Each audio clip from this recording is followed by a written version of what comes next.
We kick off this story with Peter Parker in full friendly neighborhood Spidey mode. Uncle Ben is dead already, thank God, and young Parker is already a full-fledged superhero.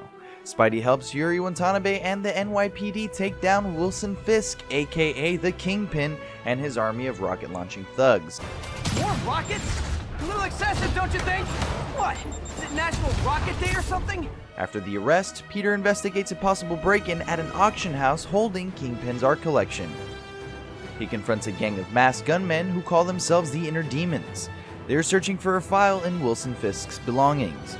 Peter's reporter ex-girlfriend, Mary Jane Watson, is also there investigating and saves Peter before she finds the file herself.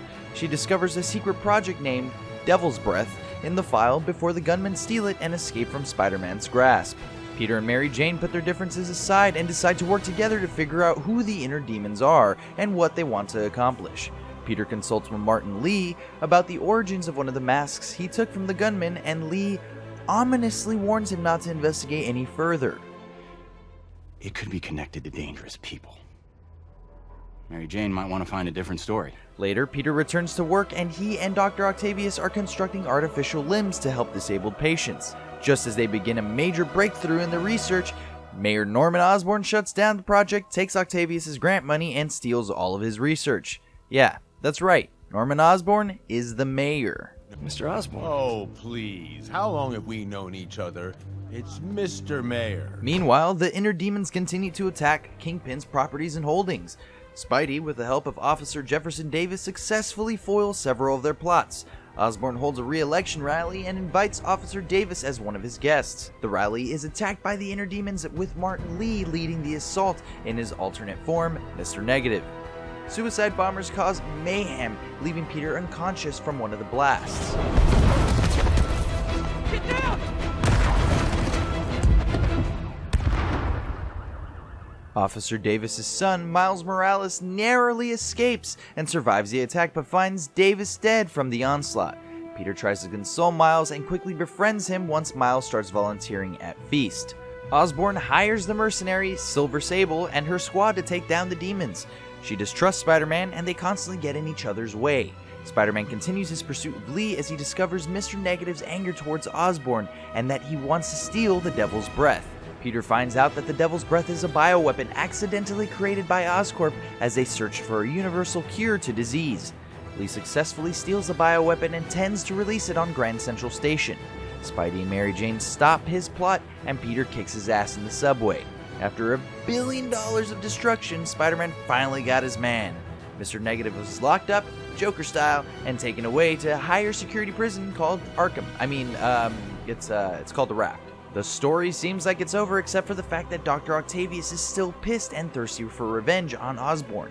He goes from making artificial limbs to creating long tentacle-like arms that kind of look like, you guessed it, an octopus. He begins using them with an untested neural transplant. Peter worries that it's changing Dr. Octavius and affecting his sanity. Octavius loses it and attacks both the Raft and Rikers Island, releasing all the prisoners Bane style. We give it back to you, the people. He joins forces with Mr. Negative, Rhino, Electro, Vulture, and Scorpion to form the Sinister Six. They steal the Devil's Breath and release it in Times Square, infecting hundreds of thousands of New Yorkers with the disease, including Peter's sweet Aunt May. While Spidey fights and apprehends his villains one by one, Mary Jane breaks into Osborn's penthouse to try and find a cure. She discovers that Harry Osborn, Norman's son and Peter's best friend, was terminally ill, and that the Devil's Breath was created as an attempt to cure his disease. She finds out that Martin Lee was one of the first test subjects, which subsequently granted him his powers, but also caused him to accidentally kill his parents, and thus the root of his bloodthirsty vengeance. She finds the location of the cure and tells Peter where he can find it. Spidey locates the lab, confronts Mr. Negative, and defeats him, but Doc Ock shows up last minute, takes Osborn and the cure, and leaves Peter gravely wounded. While Peter recovers, Miles gets bitten by one of Norman's lab spiders that hitched a ride on MJ. Without any other options, Peter constructs a new armored suit and confronts Octavius at Oscorp Tower. After a desperate struggle, he defeats him and saves both Osborn and the cure.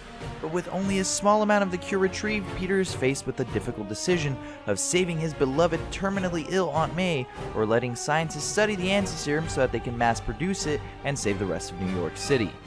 Aunt May tells him that she has known that he's been Spider-Man and that she's proud of him. Peter, devastated, decides to save the city and cries at May's bedside as she drifts into the beyond. 3 months later, New York is finding its way back to normalcy as Peter and Mary Jane have lunch together and reignite their romance. Miles reveals to Peter that he has gained spider-like powers after being bit by the escaped spider. Peter in turn reveals that he is Spider-Man, as we potentially get the sickest dynamic duo ever. In the post-credits scene, we see Harry is being kept alive in a holding tank until a cure can be found. Norman touches the glass and we see a symbiote-like substance reach back. Venom, anyone?